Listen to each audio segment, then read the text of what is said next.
Shalom, hari ini 27 April tahun 2022. Tajuk renungan harian kita hari ini ialah mengasihi walau apapun terjadi.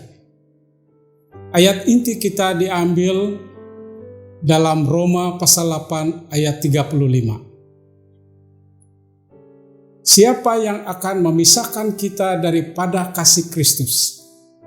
Kekacauan atau kesusahan atau penganiayaan atau kebeluran atau ketelanjangan atau bahaya atau pedang. Ayat ini meyakinkan kita bahwa kasih Tuhan bagi kita adalah tidak bersyarat sama sekali.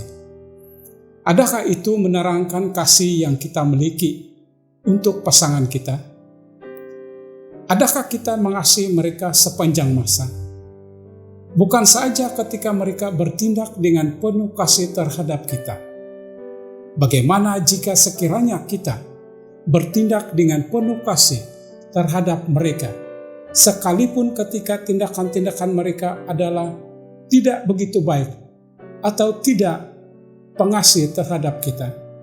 Bagaimana sekiranya kita bercakap baik-baik dengan mereka, sekalipun ketika kata-kata mereka terhadap kita adalah penuh kebencian, jahat, atau tidak baik?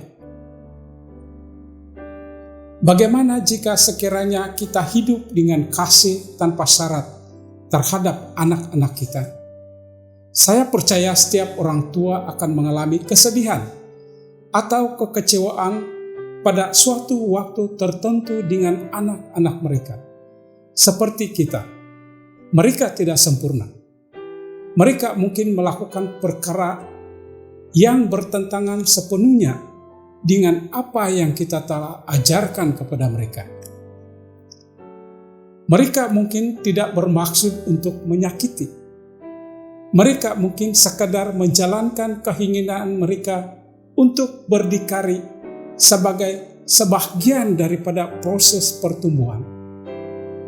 Sekalipun tindakan atau kata-kata mereka menyakitkan kita, kasih kita bagi mereka tidak sepatutnya bergantung pada sama atau bertindak dengan penuh kasih kepada kita. Tindakan kita, kata-kata kita, dan perasaan kita harus secara konsisten menyatakan bahwa kita mengasihi mereka, walau bagaimanapun juga. Kita harus menyatakan dengan jelas kepada mereka bahwa kasih kita bagi mereka adalah tidak bergantung pada tindak balas mereka kepada kita, melainkan bergantung pada kasih Tuhan terhadap kita. Dan oleh karena kasih Tuhan terhadap kita itu adalah tidak bersyarat, maka begitu juga kasih kita bagi mereka. Adakah ini bermaksud bahwa kita menerima, membenarkan atau menggalakkan tingkah laku yang negatif atau memudaratkan? Kasih tanpa syarat tidak berarti menyokong secara aktif ketika berhadapan dengan keputusan-keputusan yang salah.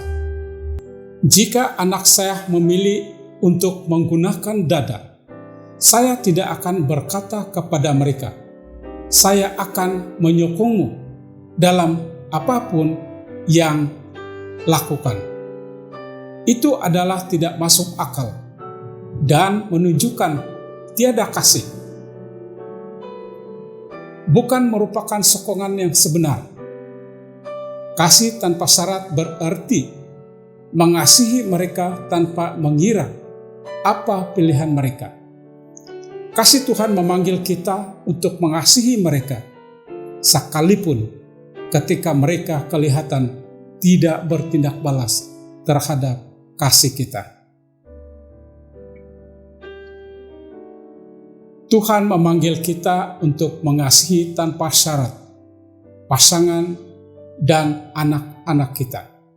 Dan kita boleh melakukan ini sementara kita menikmati pengetahuan dan pengalaman akan kasih-Nya yang tidak bersyarat bagi kita.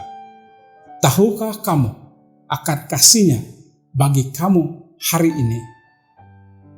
Demikianlah renungan harian kita hari ini. Mari kita berdoa. Bapa, terima kasih untuk kasih-Mu yang tidak bersyarat bagiku. Semoga kasih-Mu di dalamku mengalir kepada keluargaku secara yang konsisten dan tanpa syarat. Dalam nama Yesus Kristus kami berdoa. Amin.